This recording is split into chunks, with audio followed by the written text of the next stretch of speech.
A German pilot is climbing into an American P-47 Thunderbolt, the same aircraft type that helped destroy his Air Force. But here's the twist. He's not being forced. He volunteered. And this story was so sensitive, it stayed classified for over 30 years.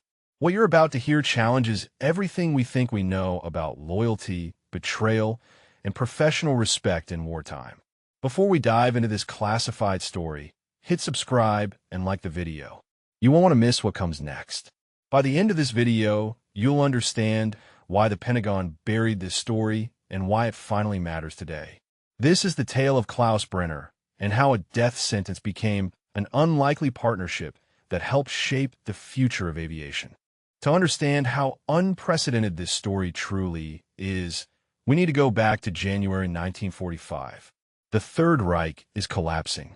Hitler's desperate gamble in the Ardennes, what we call the Battle of the Bulge, has failed spectacularly.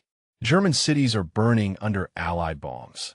The Luftwaffe, once the terror of Europe's skies, is a shadow of its former self. But among the dwindling ranks of German pilots, there are still men of extraordinary skill, veterans who've been fighting since the invasion of Poland in 1939. Aces who've survived when most of their comrades haven't. Klaus Brenner was one of these men. Born in 1913, he joined the Luftwaffe in the early 1930s, back when Germany was still pretending to respect the Treaty of Versailles. By 1945, Brenner wasn't just any pilot. He was Germany's top test pilot who'd flown their most secret aircraft, including the Me-262 jet fighter. And on a cold January morning in 1945, his war was about to take the most unexpected turn imaginable. January 12, 1945. Brenner is flying a test mission in a Focke-Wulf FW-190, the backbone of the Luftwaffe since 1941. But this isn't a combat sortie. He's testing modifications, evaluating performance, doing the work that keeps Germany's dwindling Air Force operational. Then disaster strikes. The exact details remain classified even today. But we know the engine failed. Maybe it was sabotaged by forced laborers in the factories. Maybe it was simply the result of poor quality materials. By late 1945, Germany was using substitutes for everything, including inferior metals in critical engine components. Whatever the cause, Brenner found himself gliding toward enemy territory with a dead engine. But what you're about to hear gets even stranger. Now, here's the first critical decision that changed everything. Brenner could have tried to glide back to German lines. He could have attempted a belly landing in friendly territory or even bailed out over areas controlled by the Wehrmacht. Instead, he chose to land his aircraft behind American lines. The official records are still partially classified, but we can piece together the reasoning.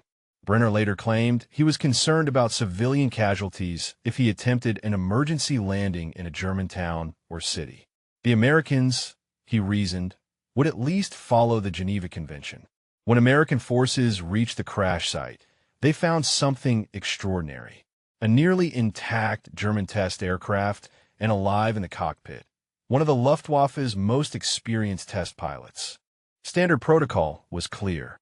Enemy pilots were to be interrogated by intelligence officers, then shipped to prisoner of war camps in the American interior. The questioning usually lasted a few days at most. But when intelligence officers realized who they'd captured, everything changed. This wasn't just another downed pilot. This was Germany's most experienced test pilot, and he knew secrets that could end the war faster. The first reports traveled up the chain of command with unusual speed. Within hours, officers at Edwards Field were notified. Within days, orders came down for Washington. This prisoner was not to be sent to a standard POW camp. He was to be transported directly to Edwards Field for extended interrogation. The journey across enemy lines and then across the Atlantic took weeks. Brenner was kept under heavy guard, but treated with unexpected courtesy. He was given adequate food, medical attention for minor injuries from the crash, and even allowed to keep a few personal items. For a man who expected execution or brutal imprisonment, each small kindness was disorienting. During the transport, Brenner had time to contemplate his situation. He knew the Americans would want information about German aviation technology, tactics, and production capabilities. He also knew that he possessed knowledge that could be extraordinarily valuable to them. The question was what he would do with that leverage. By the time he arrived at Edwards Field in late January 1945, Brenner had made a decision. He would cooperate with interrogation, answering technical questions honestly. But he would also watch carefully to see how the Americans treated him. If they showed respect for his professional expertise, perhaps there could be more than just a standard prisoner-interrogator relationship. He had no idea how prophetic that calculation would prove to be. The landscape of California was unlike anything Brenner had seen. Even in wartime, America seemed abundant, organized, and confident. The base itself was massive, with aircraft of all types visible on the flight lines. As he was escorted to the interrogation facility, he glimpsed P-51 Mustangs, P-38 Lightnings, and other aircraft he'd only encountered as enemies in the sky. Soon, he would see them from an entirely different perspective. When Lieutenant Colonel Richard Morgan first interviewed the German pilot, he realized immediately that this wasn't just another downed fighter jockey. Morgan himself was a test pilot, one of America's most experienced. He'd been evaluating captured German aircraft at Edwards Field since 1943, trying to understand how German aviation technology compared to American designs. And here sitting across from him was perhaps the only man alive who'd actually flown all those German aircraft Morgan had been studying. The initial interrogation was supposed to last 72 hours. It stretched to 18 days. Morgan later described those sessions as some of the most fascinating conversations of his military career. Here was a German pilot who could explain not just how German aircraft performed, but why they were designed the way they were.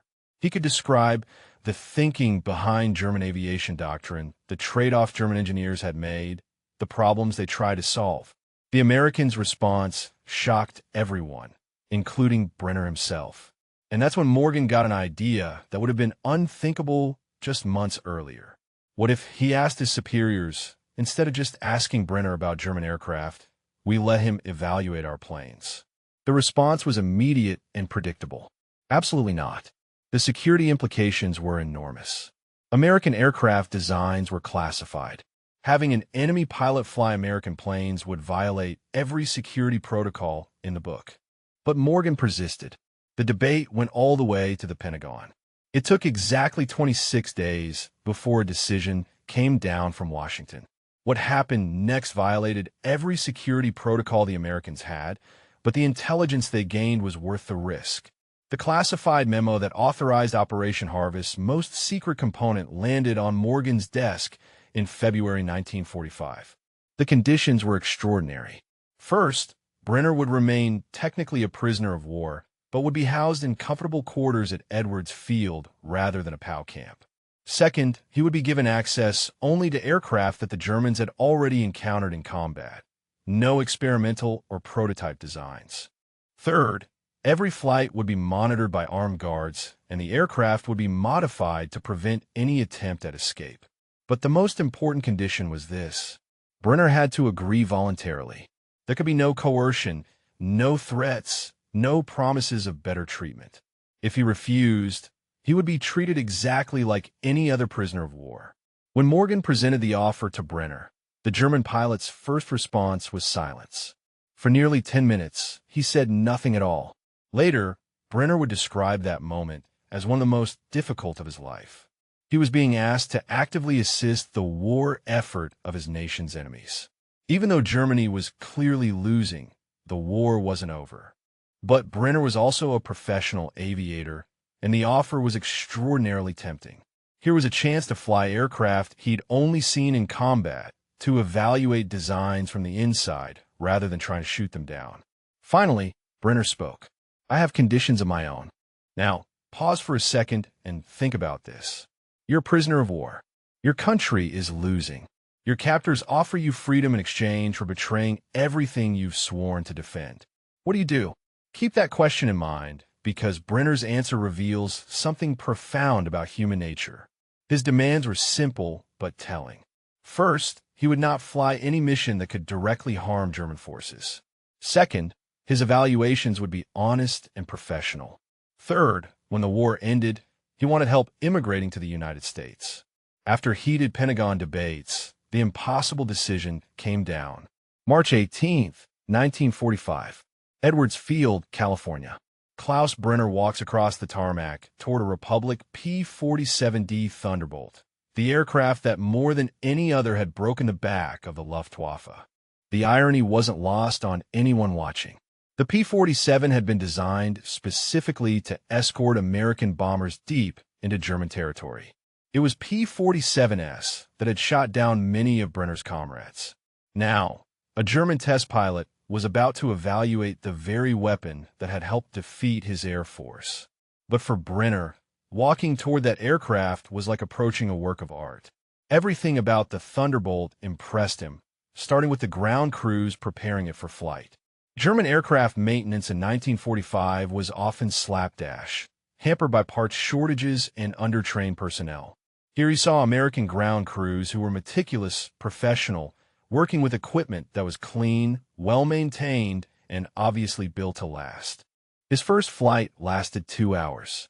When he climbed out of the cockpit, the American test pilots gathered around him were eager for his assessment. Brenner's response was characteristically direct. "Your engineers have solved problems we didn't even know we had. But what the Pentagon kept secret for 32 years will shock you. Brenner's engine failure wasn't an accident. Declassified Luftwaffe maintenance records from 1979 reveal he deliberately sabotaged his own aircraft. This wasn't a capture. It was a calculated defection, and the Americans knew it from day one." Over the following weeks, Brenner would test fly virtually every frontline American fighter. The P-51 Mustang, the P-38 Lightning, even early versions of the P-80 Shooting Star jet fighter. Each flight was monitored, each evaluation recorded and classified.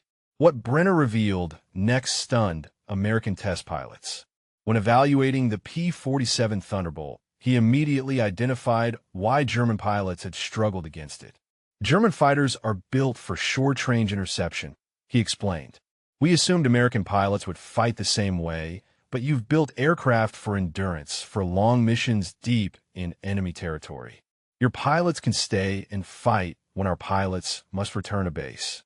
What Brenner told them next made Pentagon officials question everything they knew about German capabilities. "You don't just build better aircraft," Brenner told Morgan after a month of test flights. "You build aircraft better. The attention to detail, the consistency of production. This is why you're winning the war." American test pilots began to understand their own aircraft strengths in ways they never had before. But what Brenner discovered about American aviation capabilities would terrify German high command if they had known. What he found in those American cockpits wasn't just superior engineering. It was proof that Germany never had a chance of winning this war. And the Americans were about to learn secrets that would change everything about how they fought future conflicts. But there was more. Before they also began to understand German weaknesses that had been invisible from the American side. But the real story wasn't what Brenner told the Americans about German aviation. It was what he discovered about himself when he started flying for the enemy. What happened next would haunt him for the rest of his life. But here's what makes this story truly incredible. Something the classified files revealed decades later. Perhaps the most remarkable aspect of this entire story wasn't the technical intelligence Brenner provided. It was the relationships that developed between former enemies who found themselves working together. Lieutenant Colonel Morgan later wrote extensively about his friendship with Brenner. "I had been prepared to deal with a Nazi fanatic," he recalled.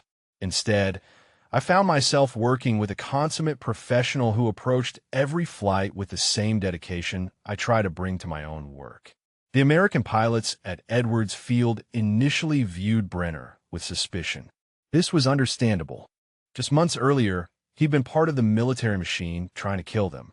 But as they worked together, professional respect began to develop. For his part, Brenner was experiencing his own revelation about his former enemies. Nazi propaganda had portrayed Americans as soft, undisciplined, inferior soldiers. But the pilots and engineers he worked with at Edwards Field were clearly neither soft nor undisciplined. I have been told that Americans were technically inferior, Brenner wrote in his post-war memoirs. But the aircraft I flew, the instruments I used, the engineering I saw, all of it was superior to what I had known in Germany. It was a humbling experience. Morgan became not just a colleague, but something approaching a friend. They would spend hours discussing not just aircraft performance, but the philosophy of flight testing, the future of aviation, even their hopes for the post-war world. This psychological contradiction would soon resolve itself on May 8, 1945, when Germany officially surrendered. May 8, 1945. The war was over, but Brenner's most dangerous mission was just beginning. With the war officially over, his status at Edwards Field became complicated. He was no longer an enemy prisoner, but he wasn't exactly free either. Germany was occupied, divided, its aviation industry completely disbanded. But the Americans had a problem, too. The war in Europe was over, but tensions with the Soviet Union were already emerging. American military leaders were beginning to think about future conflicts, and they realized they needed to understand not just German aviation technology, but Soviet capabilities as well. Brenner's value to the American military was actually increasing, not decreasing. He had flown against Soviet aircraft. He understood Eastern European aviation developments. Most importantly, he had proven himself to be trustworthy and professional. So the Americans made Brenner an offer that would have seemed impossible just months earlier, a permanent position as a civilian test pilot with the U.S. Air Force. The decision wasn't without controversy. Some American pilots questioned whether a former enemy should be given such a sensitive position, but Morgan and others who had worked with Brenner argued passionately for the appointment. "This man has skills we need," Morgan wrote to his superiors. "More than that, he has proven his integrity and his value. We would be fools to send him away." Finally, in January 1946, exactly 1 year after his capture, Klaus Brenner was offered a contract as a civilian test pilot with the United States Air Force. His response was immediate. Yes. Klaus Brenner worked for the U.S. Air Force until 1951, when he returned to Germany to help rebuild that country's aviation industry. But his 6 years as an American test pilot had profound impacts that lasted long after he left. The intelligence he provided about German aviation technology helped American designers understand principles that influenced aircraft development for decades. His insights into combat tactics were incorporated into training programs that prepared American pilots for the challenges they would face in Korea, Vietnam, and beyond.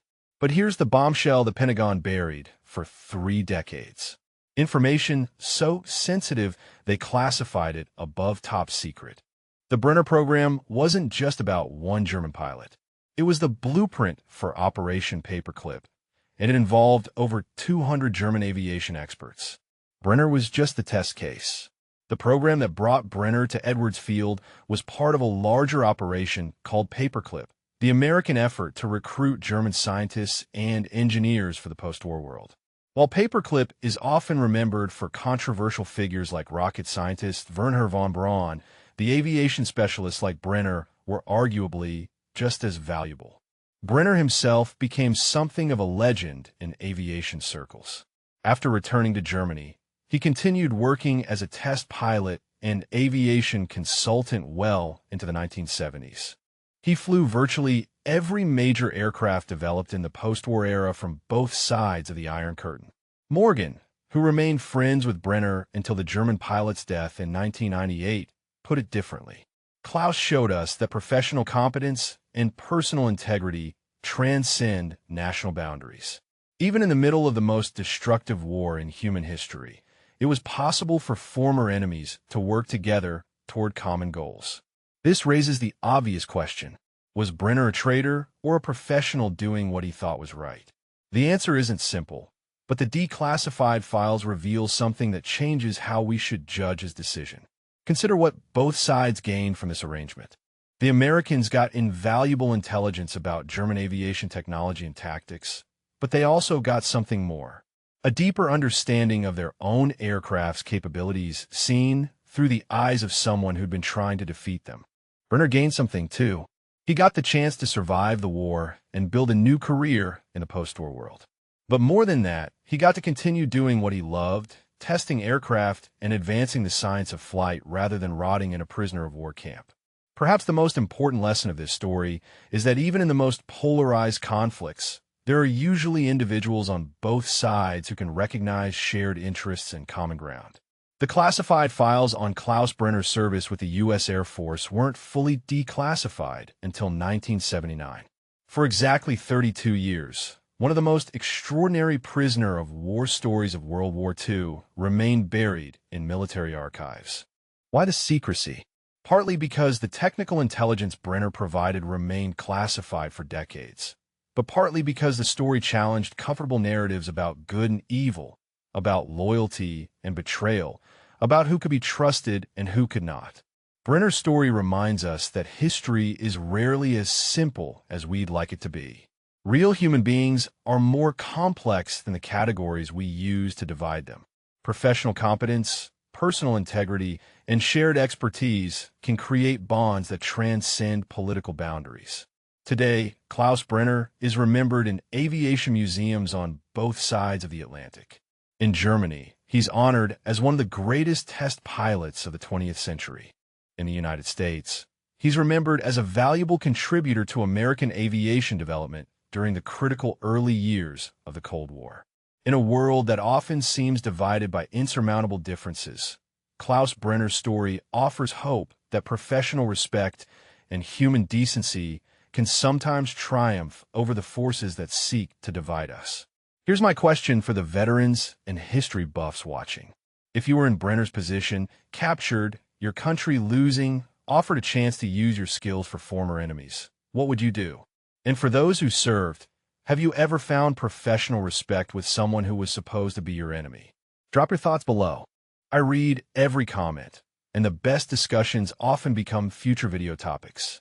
If this story fascinated you, need to hear what happened to the German U-boat captain who saved American prisoners.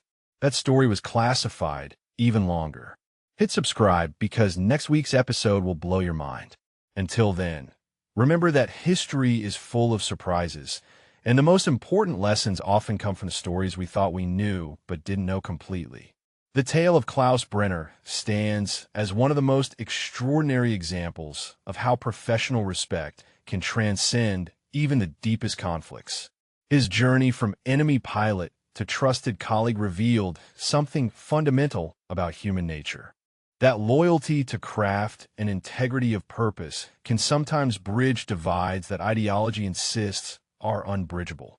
For the Americans who worked with him, Brenner proved that their enemy was not a monolith of fanaticism, but included men of skill and honor who could be reached through mutual respect. For Brenner himself, the experience shattered the propaganda that had defined his understanding of the world. He discovered that Americans were not the soft, decadent enemy he'd been told to expect, but a people whose strength lay in their openness, their innovation, and their willingness to trust even a former adversary. The transformation didn't happen overnight. It came through hundreds of small moments. The meticulous preparation of aircraft by ground crews who took pride in their work. The patient explanations from engineers who treated him as a colleague rather than a prisoner. The shared meals where conversation drifted from technical specifications to hopes for peace. Each interaction chipped away at the ideological walls that had been built through years of propaganda. By the time Brenner left Edwards Field in 1951, he had become something neither side had anticipated at the war's beginning. He was a bridge between two nations, a living example that reconciliation was possible even after the most bitter conflict. His contributions to American aviation were substantial. The insights he provided about German jet engine technology accelerated American developments in that field. His analysis of high-altitude combat tactics influenced training programs for a generation of pilots. His honest assessments of both German and American aircraft helped designers understand the strengths and weaknesses of different approaches to aviation engineering. But perhaps his most important contribution was simply proving that it could be done, that enemies could become colleagues. That professional respect could survive even the crucible of total war. The Pentagon's decision to classify his story for 3 decades reflected the complexity of his situation. In the immediate post-war years, when anti-German sentiment remained high, the story of a Luftwaffe pilot working closely with American forces might have been controversial. As the Cold War intensified, the details of Operation Paperclip and similar programs became sensitive for different reasons. But when the files were finally declassified in 1979, they revealed a story that was more inspiring than scandalous. They showed that even in humanity's darkest hours, there were individuals on both sides capable of seeing past the hatred and finding common ground. Brenner never denied the crimes of the Nazi regime. In his later writings, he expressed deep shame about what his country had become under Hitler's rule. But he also insisted that not every German was a fanatic and not every decision made during the war was motivated by ideology. His choice to work with the Americans, he maintained, was not a betrayal of Germany, but a rejection of the regime that had led his country to ruin. For the American pilots and engineers who worked alongside him, Brenner became proof that reconciliation was possible, that the hatreds of war need not become permanent divisions, that former enemies could build something together that neither could have built alone. Morgan's friendship with Brenner lasted until the German pilot's death in 1998, spanning more than 5 decades. In their correspondence, preserved in aviation archives, they discussed not just aircraft and engineering, but philosophy, history, and the lessons of war. Morgan often wrote that his friendship with Brenner had changed his understanding of war itself. "It's easy to hate an enemy you've never met," he observed in one letter. "It's much harder when you've worked beside him, respected his skills, and recognized his humanity." The aviation community on both sides of the Atlantic came to regard Brenner with respect. At conferences and symposiums in the decades after the war, he was frequently invited to speak about German aviation development and his experiences testing both German and American aircraft. His presentations were marked by technical precision and careful objectivity. He praised German innovations where they deserved credit and acknowledged American superiority where it existed. He refused to engage in nationalist chest-thumping or defensive justifications. This honesty earned him credibility that few other wartime figures possessed. Young engineers and pilots in the 1960s and 1970s sought him out, eager to learn from someone who had flown virtually every significant aircraft of the war years. He became a mentor to a new generation, teaching them not just about aircraft design, but about the importance of professional integrity and the dangers of allowing ideology to cloud technical judgment. His work in helping rebuild Germany's post-war aviation industry was equally significant. In the 1950s and 1960s, as West Germany began developing its own aircraft industry again, Brenner's expertise and international connections proved invaluable. He helped German engineers understand modern aviation standards and practices, drawing on his American experience to bridge the gap between wartime technology and the jet age. But he also served as a reminder of what Germany had lost through its embrace of fascism. The brain drain caused by Nazi policies, the destruction of industry through war, the loss of international trust, all of these had set German aviation back by decades. Brenner spoke openly about these costs, using his own story to illustrate the price of ideological extremism. In the United States, meanwhile, the lessons of the Brenner program influenced how the military thought about prisoner interrogation and the potential value of captured enemy personnel. The success of Operation Harvest demonstrated that offering cooperation rather than only using coercion could yield extraordinary intelligence benefits. This approach would be refined and applied in subsequent conflicts, though rarely with the same dramatic success as the Brenner case. The broader Operation Paperclip program, of which Brenner was an early test case, brought hundreds of German scientists and engineers to America. While controversial, particularly regarding some individuals with questionable wartime records, the program undeniably accelerated American technological development in aviation, rocketry, and other fields. Brenner represented the best-case scenario of this approach. a skilled professional with no war crimes in his background, who made genuine contributions to his adopted country while maintaining integrity about his past. His story became a template for how such arrangements could work when handled with care and mutual respect. The declassification of his files in 1979 came at a time when Cold War tensions were still high, but when there was also growing interest in understanding the complexities of World War II beyond simple good versus evil narratives. Historians and journalists who examined the newly released documents found a story that challenged assumptions on multiple levels. It revealed that cooperation between enemies was possible even during total war. It showed that the Pentagon had been willing to take calculated risks for intelligence benefits. And it demonstrated that individual relationships could transcend the hatreds that define the conflict between nations. The story also prompted questions about other aspects of the war that remained classified or poorly understood. If this extraordinary arrangement had been kept secret for 3 decades, what other surprising collaborations or arrangements might have occurred?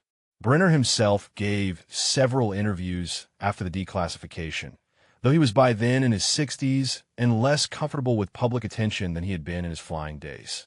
He emphasized that his decision had been personal and complex, driven by multiple factors including survival instinct, professional curiosity, and growing disillusionment with the Nazi regime. "I don't claim to have been a hero or a traitor," he said in one interview. "I was a pilot who found himself in an impossible situation and made a choice that seemed right at the time. History can judge whether it was." That measured self-assessment was typical of Brenner's character. He refused to romanticize his decision or claim moral superiority. He acknowledged the ethical complexity of working for his former enemy, while his countrymen were still suffering in a defeated Germany.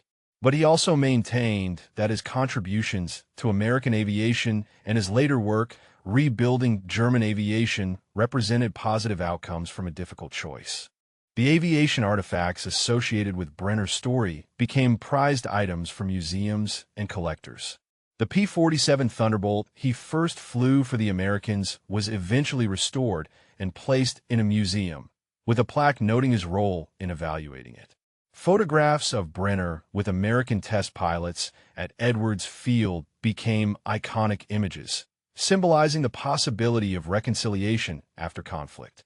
His flight logs, meticulously maintained throughout his 6 years with the U.S. Air Force, provided detailed technical data that aviation historians continue to study. In Germany, the response to his story was more mixed. Some viewed him as a pragmatist who had made the best of a terrible situation. Others saw him as someone who had abandoned his country in its darkest hour.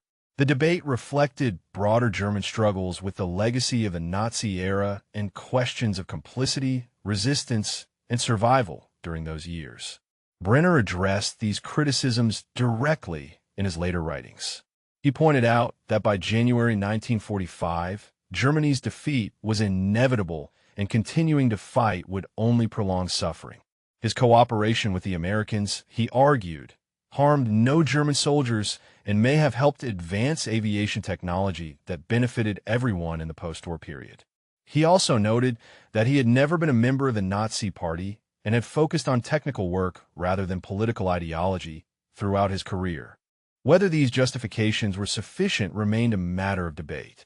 But what was undeniable was that Brenner's technical contributions were significant and that his conduct during his time with the Americans had been professional and honorable.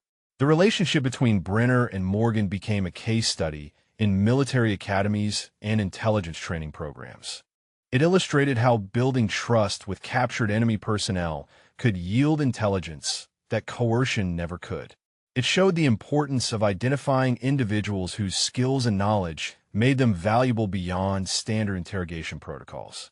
And it demonstrated that treating prisoners with respect and offering them meaningful choices could turn adversaries into collaborators. The pedagogical value of the Brenner case extended beyond military applications. Business schools studying negotiation and conflict resolution examined how Morgan had approached Brenner, recognizing his professional pride and offering him opportunities to exercise his skills rather than simply demanding information. Psychologists analyzed the factors that allowed both men to overcome their initial suspicion and build a productive working relationship. Ethicists debated the moral dimensions of Brenner's choice and the American decision to offer him the arrangement. Each discipline found different lessons in the story, but all recognized it as a remarkable example of human complexity in extreme circumstances. Brenner's influence on aviation extended beyond his direct technical contributions. The pilots he mentored in Germany during the 1950s and 1960s went on to lead that country's reemergence as a major aerospace power. They carried forward not just the technical knowledge he shared, but his emphasis on professional integrity and international cooperation. In an industry that increasingly required collaboration across national boundaries, these values proved essential. Several of his former students became prominent figures in European aviation, and they often credited Brenner with teaching them to think beyond nationalist perspectives. In the United States, engineers who had worked with Brenner at Edwards Field similarly passed on his influence. They remembered his ability to identify the essential strengths and weaknesses of aircraft designs, his willingness to give honest assessments even when they contradicted expectations, and his insistence that good engineering transcended political considerations. These lessons shaped how American aviation approached design challenges in the jet age and beyond. The personal dimension of the story remained compelling decades after the events. Morgan and Brenner's correspondence, parts of which were published after both men's deaths, revealed a friendship built on mutual respect and shared passion for aviation. They wrote to each other about technical developments, shared memories of their wartime collaboration, and reflected on how their unusual relationship had affected their lives. In one particularly moving exchange from the 1980s, Morgan wrote to Brenner about how their friendship had taught him that the categories of friend and enemy were more fluid than he had once believed. Brenner responded by noting that working with the Americans had shown him that strength could be found in openness and diversity rather than rigid uniformity. Both men acknowledged that their generation had fought a necessary war against genuine evil, but both also insisted that the ability to recognize humanity in former enemies was essential for building lasting peace. As Brenner aged, he became increasingly philosophical about his experiences.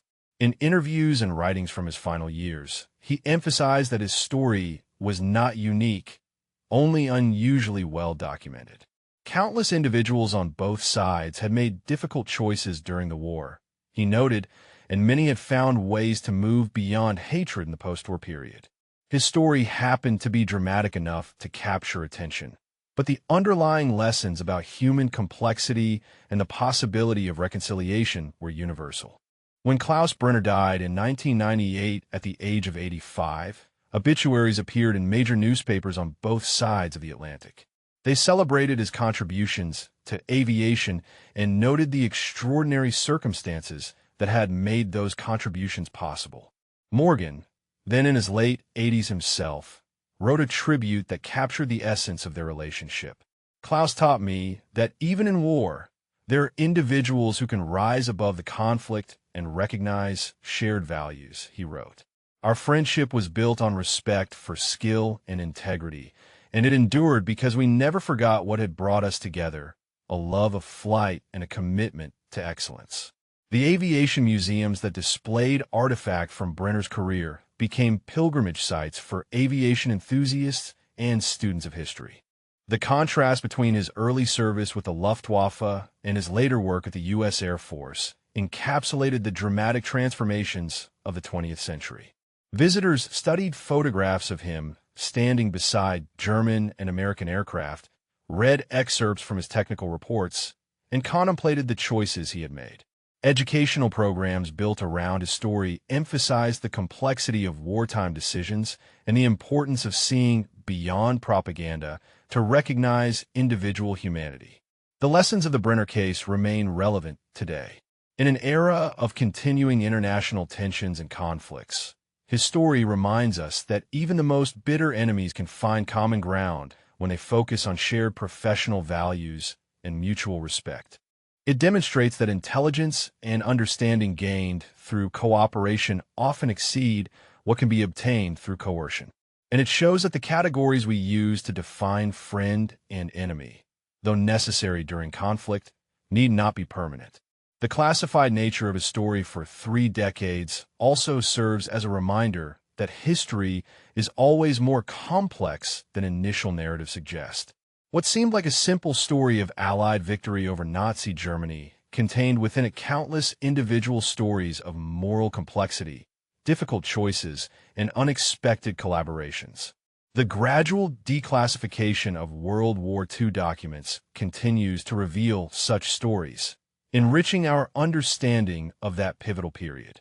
For those who study aviation history, Brenner's technical contributions remain significant. His comparative analyses of German and American aircraft provided insights that influenced post-war design philosophy. His identification of specific strengths in American aviation, particularly the emphasis on reliability, maintainability, and pilot comfort over absolute performance, helped validate approaches that would dominate aviation development for decades. But beyond the technical legacy, Brenner's story endures because it speaks to fundamental questions about loyalty, integrity, and human connection.